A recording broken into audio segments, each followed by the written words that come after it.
holidays, I wanted to share with you how Christmas last year inspired my next 3 pages that I will be working on in Create This Book. Let's get started. The first page we'll be creating is create a physical collection of specific objects. The object that I chose to collect on this page is any Christmas wrapping paper that came with my presents last year. I wanted to make this page a lot more fun and interesting, so in my Cricut I found images of presents, and then because the Cricut can create everything on anything, by clicking on Browse All Materials, I was able to search for wrapping paper in the search engine. Now, all I have to do is take the wrapping paper I collected, place them on the light sticky pad. That way, when it comes time to remove the presents, they remove from the pad easily, like so. After the Cricut did all the cutting work for me, I was able to arrange the presents however I wanted on the page, adding their bows that I also cut out on different color cardstock paper.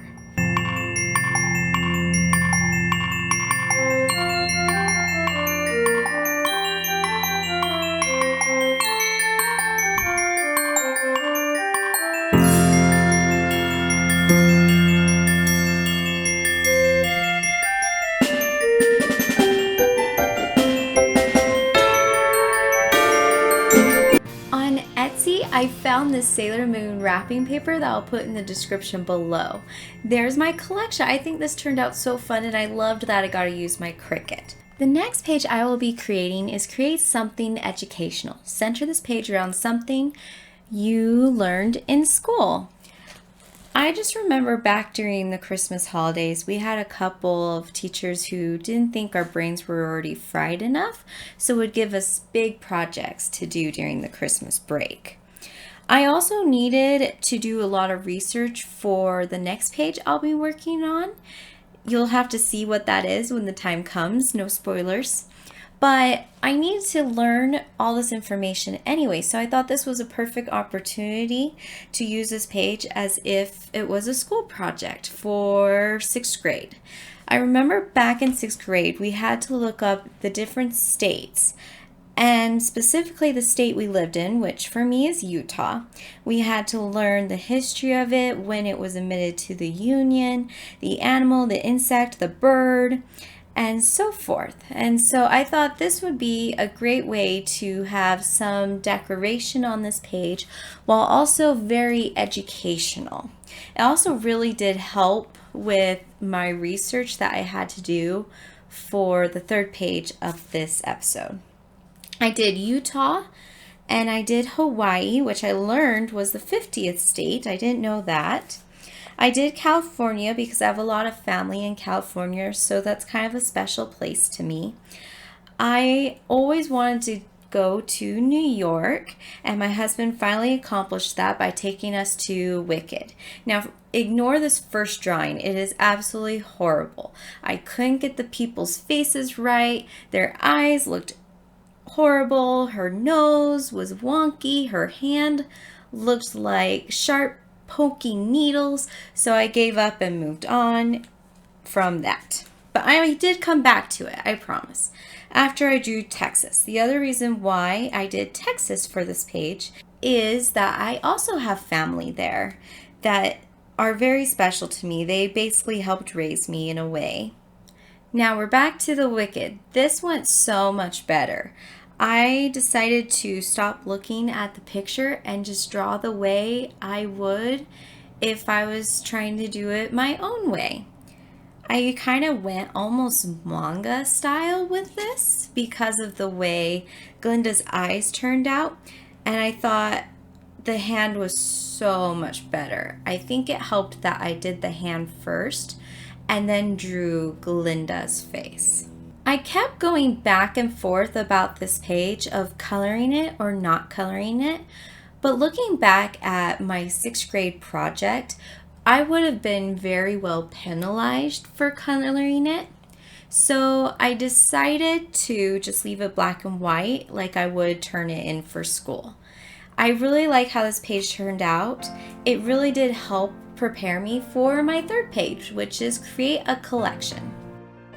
The collection that I decided to attach to this page is any stamps that came on our Christmas cards that year.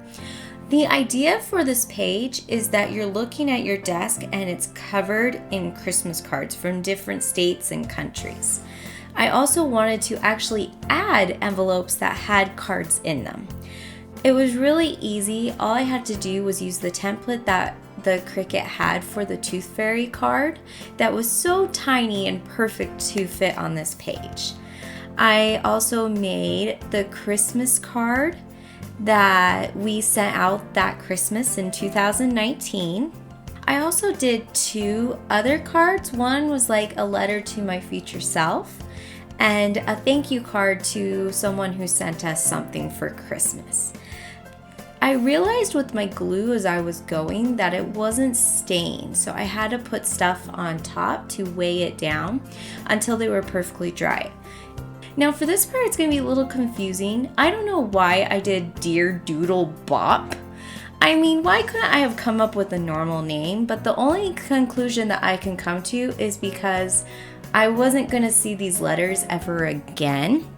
I'm going to put this Luna wax stamp on them that will seal the letters at the very end because I don't want to do it now and then it gets damaged. That's the only reason why I would come up with the weirdest name on the planet for a thank you card. The future me is just to believe in yourself and remember to just be yourself. You'll be fine. It's my favorite quote from the fruit basket, and it just always makes me feel so good to remind myself, just be yourself. You'll be fine. All will be well. After getting all my envelopes and cards ready, I then went in and started gluing in my stamps and drawing out the envelopes that will be all over this page. I think it'll turn out really cute. I have a bell stamp. I have a postcard elephant stamp that I got when my baby was born for our baby announcement cards. This is just a regular American flag that came on one of them. Now we're getting to the Christmas card stamps where Santa Claus is everywhere and Jesus Christ, which is great. On the left page, I added one of the white envelopes and then I kept adding stamps as I was going throughout the whole book. Then I chose one side for the Christmas card and the right side for the Tooth Fairy, so you have one envelope that's white on each side and a themed one. Now for these addresses, I got a little crazy. They're inspired from my aunt who lives on blah blah blah Crazy Moose Crossing Lane, and I just love her address. I also had to do all that research because the numbers you're seeing is the year that it became part of the Union if it is an American address. I also did the animal of that state. So like this California one, their animal is the bear. Any city that you see is also their capital. And the zip codes are actually the places. I love my made up addresses. For the Japanese envelope, I wanted it to seem like I actually lived in Japan and this is how you would write my address. So the first symbol you see is the postal symbol that every letter has. Then there's the postal code. Then there's the name, which is Tokyo in this case. Then I put the city, which is Choku. And then the sub area is Ginza. Further sub area number or the house number is 660. So you have the sub area number, the block number, and the building number. The reason why I chose 660, that's when Japanese emperors were first established, according to legend, which was in 660 BC. Then the last part is my last name written in Japanese that I used the Google translation for. Then my first name, which is An, and then Sama, which is the polite form of Sam. For the Scotland address, I did Fierce Magical Unicorn because their animal is the unicorn. And then I just copied the format on a past missionary letter that I got, just changed the street address. Now this one with the elephant postal stamp, I wanted it to be a postcard from Africa. So I chose to draw a giraffe because we already had an elephant on the stamp, so I wanted to do another animal that you would see in Africa. And all these fun creative addresses that I have come up with. Originally I was going to Mod Podge, but then I saw that it was starting to smudge things and I just freaked. So instead I taped it. I really enjoyed this episode. I think this last page with all the stamps collection is so fun and I love how creative it is. I can't wait to put the Luna on all the envelopes at the very end of this series. Merry Christmas and a Happy New Year. Thanks for watching. Bye!